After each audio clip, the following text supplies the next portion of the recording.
Ya sebenarnya teman-teman gak usah khawatir karena materinya sebenarnya udah sangat lengkap. Ini panduan lengkap, dibaca-baca aja. Saya cuma reminder ingatin aja. Terutama di titik-titik yang sangat krusial gitu saya ingatkan. Oke, tadi kita sampai di ini BP. Oke.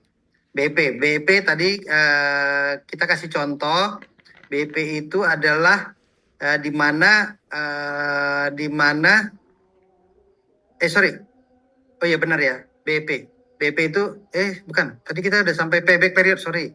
Payback period di mana ini dia, payback period di mana dana kita itu bisa kembali. Contoh tadi misalnya, kita misalnya gini. Kita mau beli apa gitu, angkutan gitu ya. Kita mau beli angkutan. Nah, kita pengen tahu angkutan kita ini itu dalam jangka waktu berapa lama nanti akan dana uang kita itu kembali. Jadi contoh kalau misalnya orang yang beli mobil untuk Grab gitu ya, dia sudah bisa perhitungkan kalau sehari dapatnya 400.000 misalnya. Nah, kira-kira butuh berapa lama sampai uangnya yang tadi beli Grab tadi yang 100 juta tadi balik gitu. Itu namanya payback period. Periode pengembalian uang dananya tadi itu gitu. Oke, yang berikutnya adalah ROI. Ya, itu tadi ya jawaban SIFA ya yang terakhir tadi. Nah, yang kemudian ROI, return of investment. Return on investment ini modelnya begini. Return on investment. Kalau saya investasi, misalnya contoh, saya investasi ke orang gitu. Nih, saya ada 100 juta. Saya invest di kamu. Kamu mau usaha apa? Saya mau usaha buka ayam geprek. Oke. Saya tanya ke dia, dari investasi saya 100 juta, saya dapat berapa persen keuntungan dalam 1 tahun?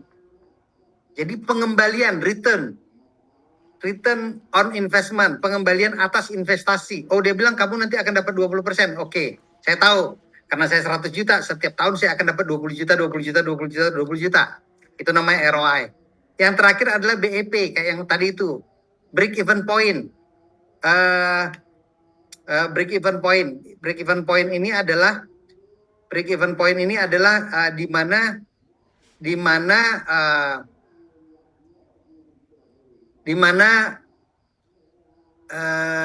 saya belum untung tapi saya udah nggak rugi gitu. Jadi ketika saya kasih 100 juta gitu,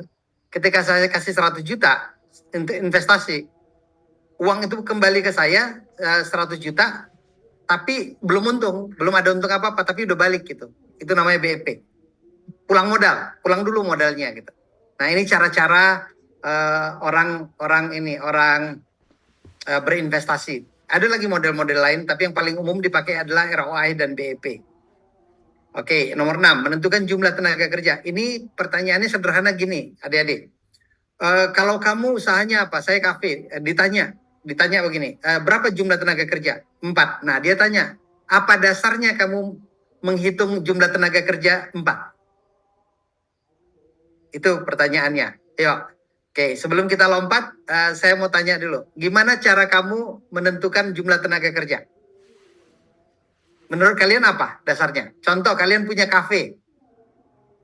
Gimana caranya menentukan jumlah tenaga kerja? Oh, saya perlu 4. Oh, saya perlu 3. Oh, saya perlu 2. Itu dasarnya apa sih? Siapa yang bisa jawab?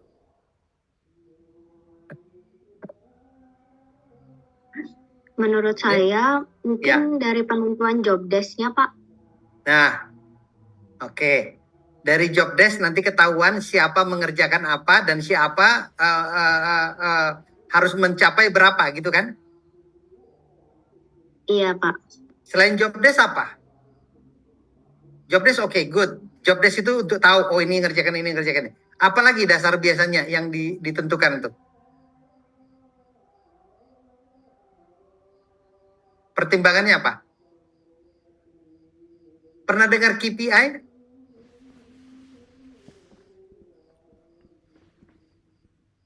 Key Performance Indicator, Pak.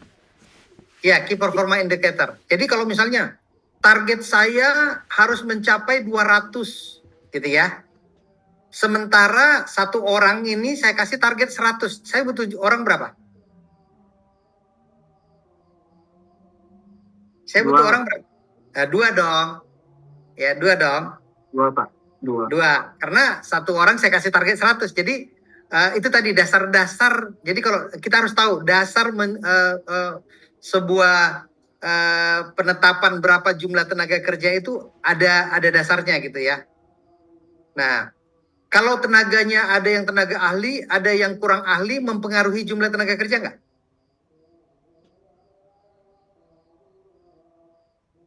Mempengaruhi nggak jumlah tenaga kerja? Saya mempekerjakan tenaga ahli 5 orang, dengan saya mempekerjakan tenaga tidak ahli 5 orang, hasilnya sama nggak? Beda, Pak. Beda kan? Makanya seringkali perusahaan itu kalau orangnya udah ahli, orangnya nggak perlu banyak-banyak karena udah ahli-ahli semua gitu. Tapi kalau orangnya nggak ahli gitu, kadang-kadang juga perlu banyak gitu. Nah, kurang lebih gitu ya. Jadi banyak dasarnya. Kalian jangan terpaku dengan ini, tetapi nanti harus bisa menjawab dengan logika-logika seperti tadi. Ya, ini nanti bisa dibaca, tapi logikanya harus dapat. Oke. Yang berikutnya adalah izin usaha industri. Ya, setiap pelaku wirausaha harus bisa mengurus perizinan usaha industri. Nah, ini kalau ini tolong diingat banget ini. Pertanyaannya begini, kemanakah melakukan pengurusan izin usaha industri dan mengurus NIB? NIB itu nomor induk berusaha. Biasanya ini pertanyaannya cuma itu. Kemana mengurus izin usaha industri dan kemana mengurus NIB? Nah, jawabannya teman-teman ke Dinas Penanaman Modal dan Pelayanan Terpadu Satu Pintu menggunakan sistem yang namanya sistem OSS, Online Single Submission, ya. Yang lain-lain nggak ditanya biasanya. Ya, yang ini peraturan menteri nggak ditanya. Dapat poinnya ya, teman-teman yang itu ya. Jadi kalau ditanya kemana mengurusnya udah tahu ya. Ke DPMP TSP dan menggunakan sistem yang namanya OSS, Online Single Submission. Oke, melakukan pengawasan. Nah, ini pertanyaannya begini, bagaimana cara Anda melakukan pengawasan kinerja karyawan? Siapa yang mau jawab? Yuk. Anda punya karyawan nih, kafe, 4 orang gitu. Gimana caranya kamu mengawasi karyawanmu, kinerja karyawanmu? Apa yang kamu bisa buat untuk supaya kamu bisa awasi kinerjanya dia? Melakukan maintain, Pak. Melakukan maintain terhadap sebut namanya dulu, sorry. Gangga. Siapa? Gangga, oke, Gangga. Gangga, Pak. Gangga kan? Melakukan ya, betul. Oke, melakukan maintain terhadap karyawan di perusahaan kita, terutama di berbagai sektor bidang. Misalnya kan di operasionalnya dia, mungkin di bagian keuangannya, ataupun di bagian produksi, ataupun di bagian sumber daya manusia, seperti itu, Pak. Jadi melakukan maintain di setiap periodenya, misalnya penentuan periode setiap 6 bulan, ataupun mau setiap 3 bulan sekali, kayak gitu. Oke. Berarti kamu melakukan pengawasan melihat pencapaiannya. Yes, betul, Pak. Oke, apa lagi? Satu lagi. Ada beberapa sebenarnya. Caranya kamu mengawasi kinerjanya. Menerapkan KPI, Pak, Key Performance Indicator. Ya, menetapkan strategi itu. Oke, good. Kalau seandainya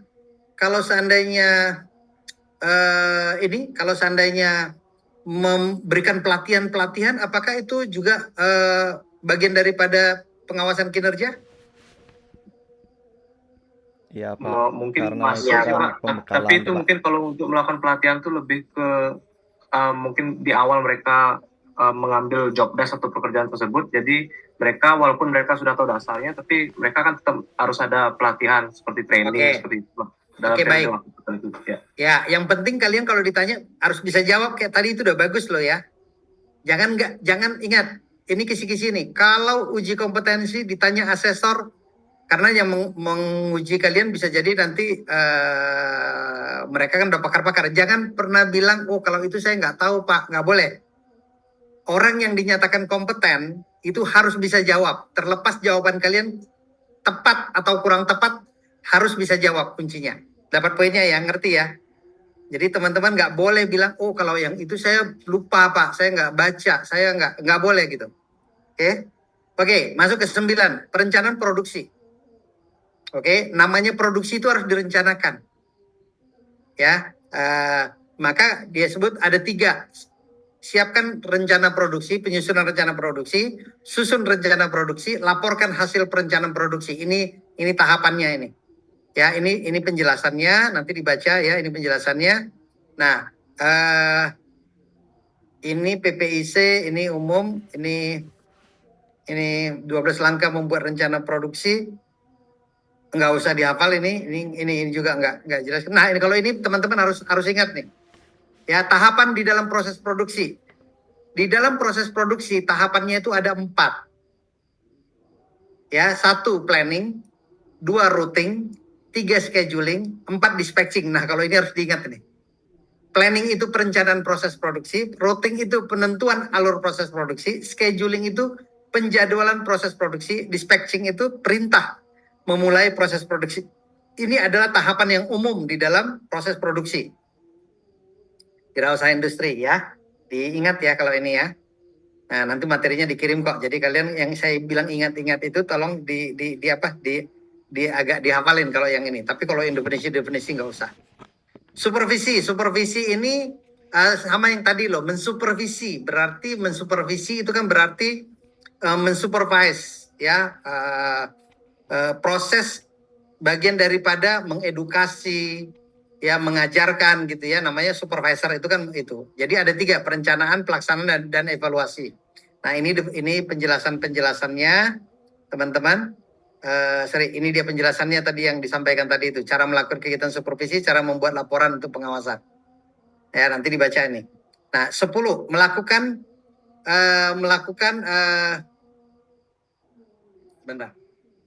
pengaturan penyimpanan bahan baku pembantu produk antara dan produk akhir. Ini yang tadi itu. Bagaimana cara menyimpannya? Ya, bagaimana cara melakukan penyimpanan terhadap bahan baku? Kalau bahan-bahannya yang katakan kayak elektronik apa segala macam nggak sulit ya. Tapi kalau bahan bakunya yang mudah rusak, yang apa, nah itu yang harus hati-hati. Nanti kalau pertanyaannya begitu. Kalau bahan bakunya misalnya kayak beras gitu, gimana sih cara menyimpannya gitu. Nah, teman-teman harus ada jawaban untuk itu. Ya, nah ini saya kasih contoh di pergudangan. Ya, di pergudangan. Ditanya nanti seperti ini, apa sih gunanya gudang gitu? Oke, siapa yang mau jawab? Gudang itu gunanya apa, teman-teman? Kalau namanya wirausaha industri, perlu gudang kan? Oke. Gudang itu gunanya apa? Boleh ada yang bisa jawab nggak? Ya, Pak. Silakan. Mungkin Agus Rian. Iya. Gudang secara umum itu secara umumnya gudang digunakan untuk menyimpan barang atau bahan baku yang akan digunakan nantinya untuk proses produksi. Seperti itu, Pak. Oke. Penyimpanan bahan baku, Pak. Itu, Pak. Oke. Tujuannya apa sih? Kenapa harus ada gudang gitu? Kenapa nggak udahlah di tempat penjualan aja ditumpuk semuanya gitu? Kalau dari saya, ya. Mungkin untuk bisa mensortir barang-barang tersebut, Pak. Jadi kita bisa memilah mungkin dari segi bahan baku, bahan pembantu dan produk antara ataupun bahan baku dan bahan pembantu yang akan digunakan nanti untuk produksi suatu produk. Jadi mereka tidak campur aduk produknya di satu tempat gitu, jadi mereka akan dipisahkan nanti di gudang tersebut tuh, jadi kita bisa mensortir barang-barang tersebut di sana. Seperti itu kurang lebih, Pak. Oke, Gangga ya ini ya? Betul, Pak, saya Gangga, Pak. Oke, yuk lanjut. Oke, tadi yang Agus udah saya catat juga ya. Jadi manfaatnya itu penyimpanan iya untuk logistik gitu ya.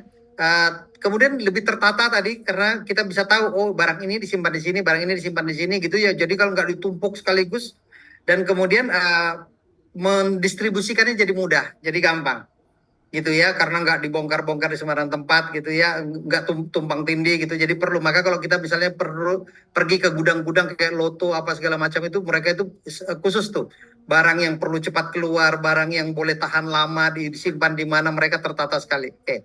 Nah, metode penyimpanan itu ada yang namanya FIFO, FEFO, LIFO, dan metode average. Pernah tahu ya ini ya? Jadi kalau menyimpan barang itu ada yang konsepnya itu metode penyimpanannya first in, first out. Barang yang pertama kali masuk, barang itu yang akan pertama kali keluar. Ada lagi FEFO, first expired, first out.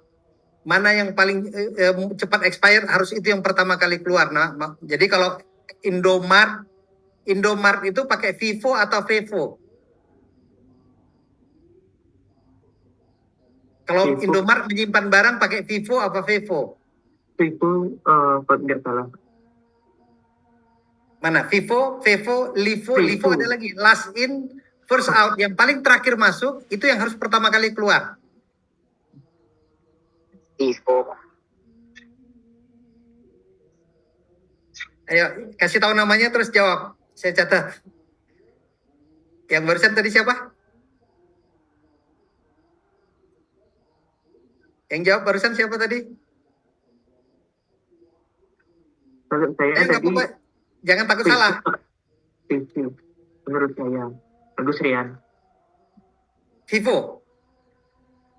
Tadi Vivo, Fahrur itu jawab, Pak. Kalau saya Vivo tadi. Oke, Farur, Vivo. Oke. Untuk yang ini kita kasih untuk yang ini kita kasih poin 2 ya. Untuk yang benar 1 untuk yang salah. Farur bilang tadi Vivo ya. Iya, Pak. Oke. Ada yang jawab lain tadi? Yang jawab Vivo siapa? Saya, Pak. Siapa? Agus Rian. Agus Rian jawabnya Vivo. Yang jawab Livo, last in first out, yang terakhir datang itu yang pertama kali keluar. Oke, bagus. Ya enggak semua produk sih, tapi kebanyakan produk. Kalau produknya kayak makanan gitu, kebanyakan mereka pakainya Vevo. Karena apa? Mereka kalau sudah expire nggak boleh jual lagi. Maka perhatikan, seringkali kalau udah menjelang expired, si Indomaret itu sering rotinya diletakkan ke depan, didiskon sama dia gitu. Karena dia mau cepet keluar, karena udah mau expired gitu. Nah, tapi nggak semua barang sih. Ada yang dia pakai konsep Vivo, ada yang pakai Vevo. Tapi mereka paling khawatir kalau yang Vevo gitu ya. Karena kalau udah expired nggak boleh jual lagi. Nah, jadi metode penyimpanan barang itu metodenya ada beberapa. Nanti kalau ada muncul teman-teman udah tahu ya apa bedanya. Oke, kita lanjut ke nomor 11, melakukan pemasaran produk. Nah, ada yang namanya pemasaran. Ini nggak usah di ini, karena ini definisi nggak ada muncul. Arti pemasaran tuh nggak ada muncul. Nah, yang paling penting itu adalah di sini, nanti pemasaran. Nah, ini, kalau ditanya, kalau memasarkan produk itu harusnya memilih lokasi atau tempat itu di mana? Nah, ini ada nih, tempat strategis, mudah diakses, ya di lokasi yang padat penduduk gitu ya, mudah mendapat. Nah, silakan kalau mau ditambahin ya. Silakan kalau mau ditambahin. Nah, ini adalah urutan skema pemasaran produk. Produk itu kalau dari wirausaha industri biasanya urutannya pabrik, kebutuhan konsumen, pemasaran terpadu, keuntungan melalui kepuasan pelanggan. Ini umumnya begitu. Nah, ini boleh dihafalin nih. Ini biasanya suka muncul nih. Pabrik, kebutuhan konsumen, pemasaran terpadu, keuntungan melalui kepuasan pelanggan. Oke, nomor 12, menjalin hubungan dengan pelanggan. Pelaku wirausaha itu harus bisa menjalin hubungan dengan pelanggan. Kenapa? Ya, karena kalau dia beli sekarang besok nggak beli lagi, wah repot juga kita cari pembeli baru. Pembeli baru yang bagus itu adalah sekali orang beli, dia datang terus. Itu namanya menjalin hubungan. Maka harus seorang pelaku wirausaha itu harus bisa mengajarkan kepada karyawan-karyawannya atau diri kita sendiri untuk bagaimana cara menjalin hubungan dengan pelanggan. Nah, ini ada beberapa cara menjalin hubungan dengan pelanggan. Nanti dibaca ya. Nanti pertanyaannya gitu, bagaimana cara Anda menjalin hubungan dengan pelanggan? Pertanyaannya bisa multiple choice, pertanyaannya bisa essay test. Ya, atau juga nanti dia wawancara langsung gitu, si asesornya. Jadi teman-teman itu akan diuji oleh asesor. Nah, ini berbagai cara di dalam membangun hubungan yang baik. Ini umum lah ya, umum. Nanti teman-teman bisa tambahkan apa-apa gitu. Jadi nggak usah dihafal loh ya ini. Karena ini hubungan baik dengan pelanggan nggak perlu dihafal. Ini perlu dipahami aja. Oke, ini lanjut. Yang ke-13, melakukan pembukuan keuangan untuk setiap transaksi. Oke. Nah, yang ditanya nanti biasanya itu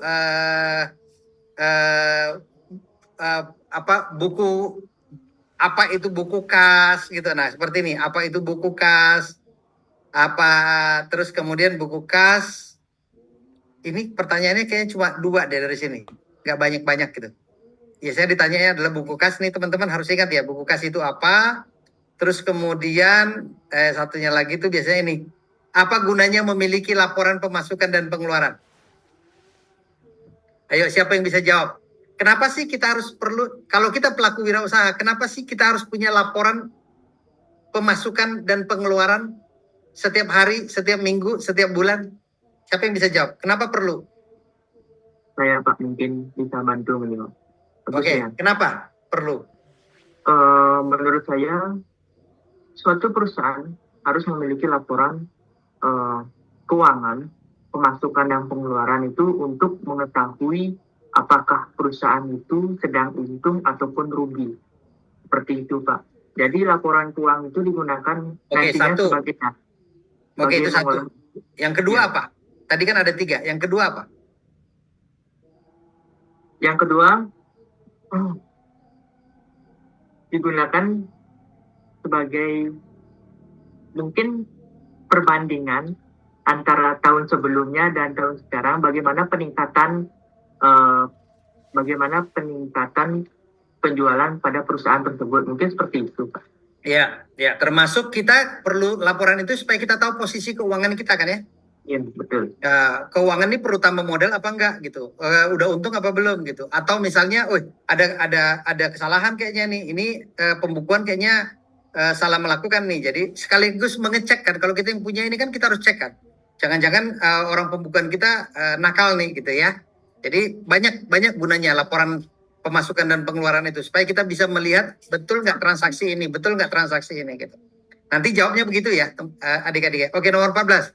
Mengukur kepuasan pelanggan. Pernah tahu nggak alat ukur kepuasan pelanggan kalau di airport?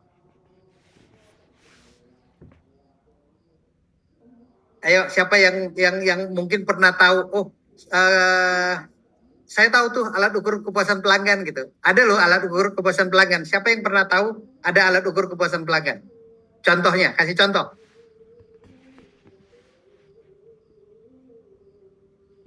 Seperti ngasih ulasan, Pak. Seperti ngasih? Ulasan kayak ngasih review kan biasa itu. Itu dia ngasih review. Betul. Ya. Ini siapa tadi? Sorry. Saya Pramana, Pak. Pramana. Oke, Pramana. Oke. Ngasih review. Betul, itu ulasan. Ya, kita kasih contoh yang itu kan. Kalau kita belanja di Shopee di apa kita kasih 4, 5 gitu atau Grab gitu ya. Itu kan kepuasan pelanggan tuh. Bagus.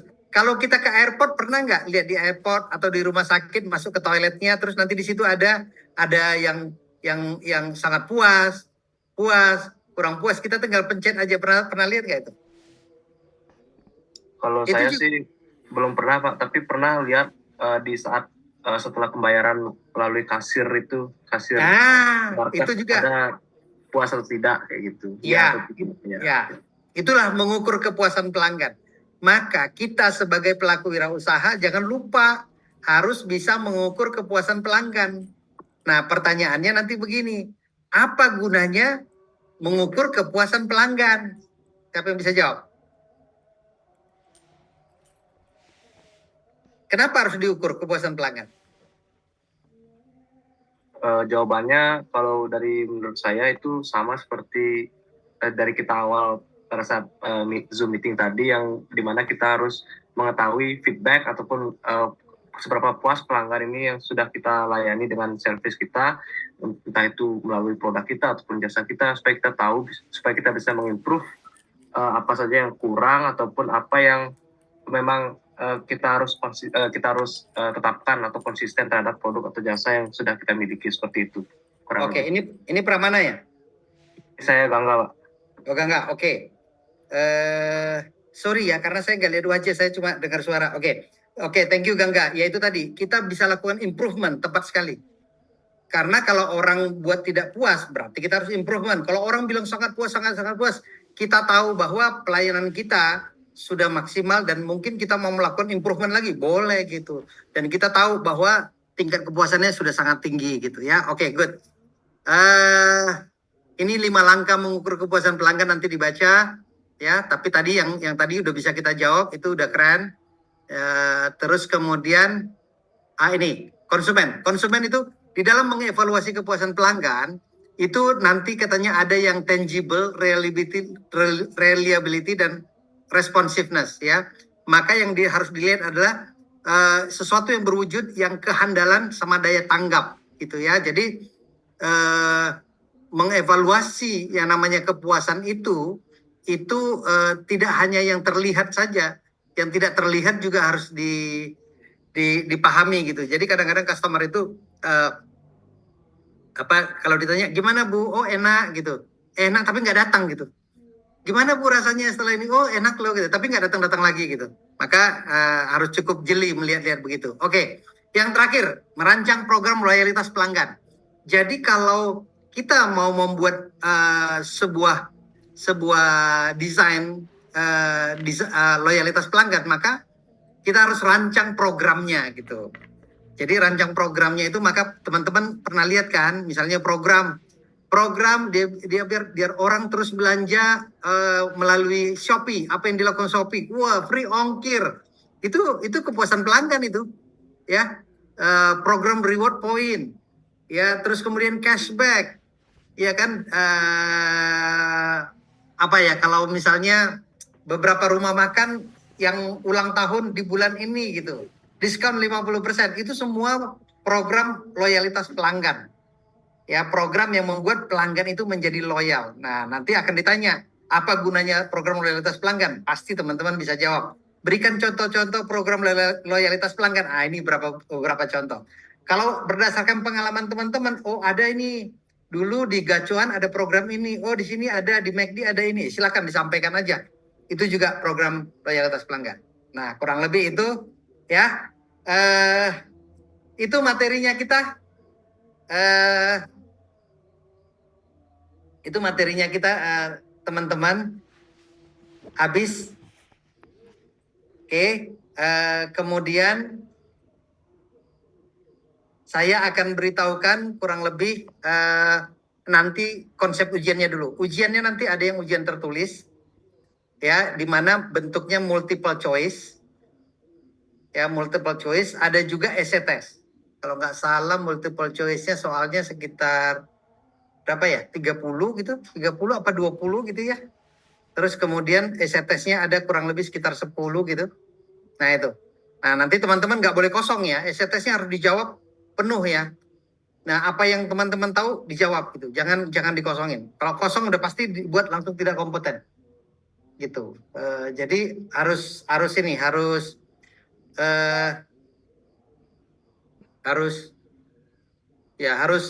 teman-teman isi semuanya. Nah, yang berikutnya teman-teman itu nanti ketika ujian wawancara itu nanti yang akan ditanyakan adalah beberapa pertanyaan yang terkait dengan mungkin ya pertanyaan-pertanyaan essay test. Terus kemudian kalau nanti misalnya ujinya itu demonstrasi, ada dua. Satu disuruh melakukan survei, riset. Yang kedua disuruh membuat desain flyer. Nah, kita sekarang masuk kepada tugasnya ya. Tinggal 5 menit lagi aja teman-teman. 5 menit kita selesai ini. Nah ini, market research, riset pasar. Ya, kira-kira kayak seperti ini, tapi nanti Mbak Rizky nanti akan memberikan contoh soal. Tapi ini dari ini aja dulu contoh-contohnya. Ini contoh ya. Nanti kalau mau di screenshot boleh. Kurang lebih gambarannya kayak gini. Anda diminta melakukan riset pasar menggunakan aplikasi. Adapun tujuan riset pasar ini adalah melakukan evaluasi terkait elemen pemasaran perusahaan, elemen taktik, pemasaran perusahaan, marketing mix, dan elemen value perusahaan. Jadi berarti nanti Anda terkait dengan marketing mix. Jadi contoh Anda kan tadi bilang kalau riset pasar itu kan untuk mendapatkan feedback. Nah, Anda nanti cek apakah customer itu sudah cukup puas, misalnya kalau terkait harga ya.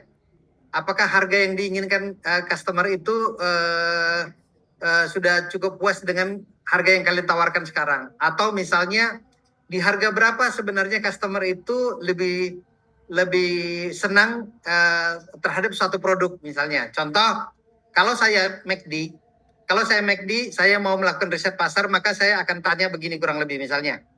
berapa dana yang berapa dana yang Anda habiskan dalam 1 bulan ketika Anda datang berkunjung ke satu McD store.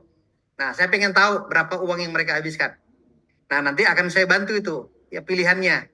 Misalnya 10.000 sampai 20.000, 20.000 sampai 30.000, di atas 30.000 gitu. Nah, saya pengen tahu dia menghabiskan berapa dana gitu.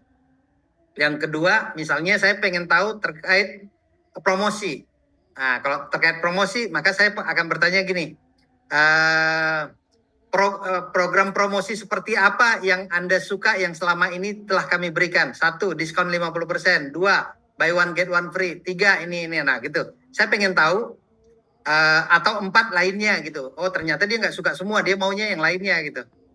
Oke, nah kalau saya pengen tahu tentang kepuasan mereka terhadap produk, gitu saya bisa tanya gitu. Apakah berikan rating kepuasan terhadap produk yang kami ini selama ini?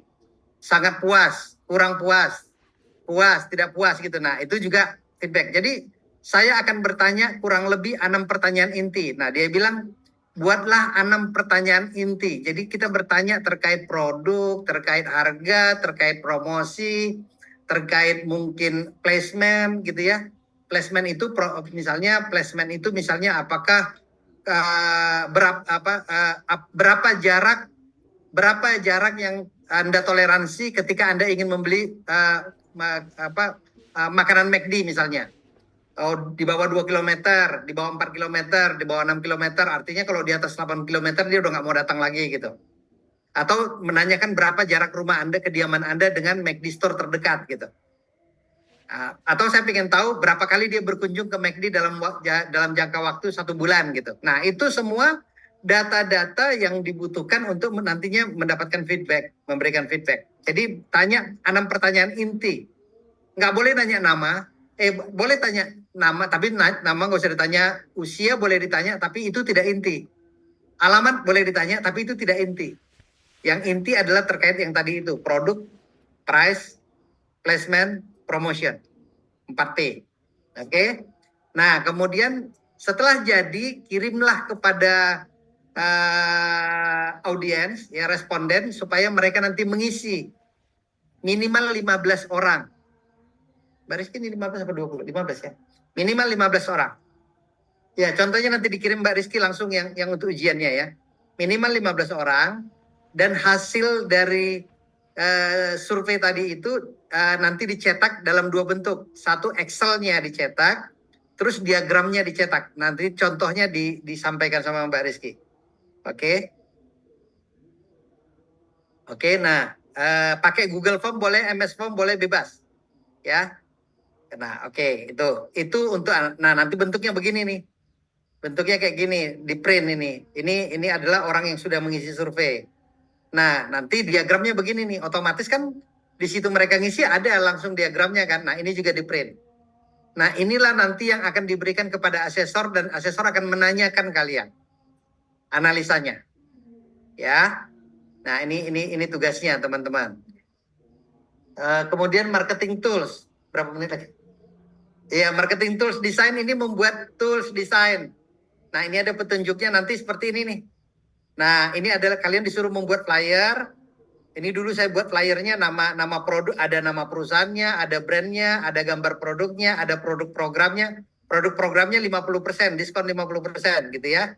Ada gambar produk burgernya, ada kontak centernya, dan ada sosial medianya. Ini lengkap. Ini silakan di screenshot, ini boleh. Atau nanti yang contoh yang dikasih Mbak Rizky ya. Nah, jadi tugasnya 2 nih.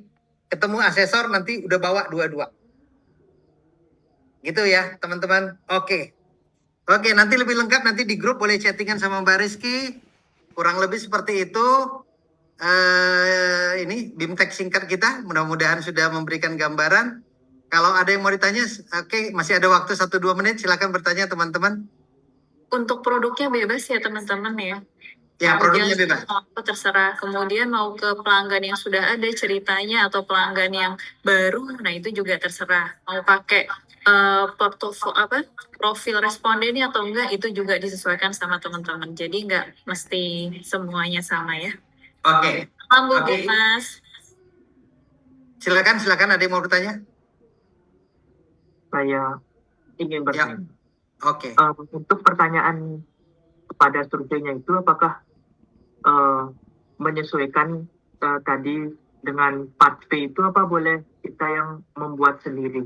Artinya dengan itu kita sendiri menyesuaikan seperti itu.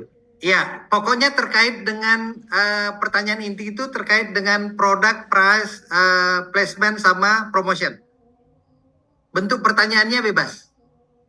Nanti contohnya dikirim ke grup, Kak. Nah, nanti contohnya dikirim ke grup ya. Oke. Nggak usah khawatir teman-teman, masih ada di chattingan nanti ya, biar ada yang kurang-kurang nanti silakan di WA, di chat, nanti akan disampaikan oleh Mbak Rizky. Di info kok. Jadi no worry, kita masih ada waktu, aman. Oke, mungkin itu silakan kalau ada lagi yang mau disampaikan teman-teman. Sebelum kita tutup. Udah enggak? Sudah. Oke, baik. Sebelum kita tutup. Terima kasih banyak, Mbak Rizky. Terima kasih banyak, Mbak Rizky. Terima kasih banyak teman-teman semua. Ya, semangat ya. Harus kompeten ya semuanya ya. Oke, silakan Mbak Rizky. Baik, terima kasih banyak. Terima kasih Bu Sagung, Mas. Bu Sagung, Mas. Bu Sagung, Mas, terima kasih. Sudah join. Ya, makasih Bu. Matur sukma, Bu. Bu, selamat istirahat. Selamat istirahat semua. Nanti dikirim materinya dan yang lain-lain ya. Ya, Terima kasih. Terima kasih. Terima kasih. Selamat kasih. malam. Salam. Ya, terima kasih. Ya, sampai Terima kasih ketemu Bu ya. Bapak. Terima kasih. Terima kasih. Terima kasih. Izin live ya.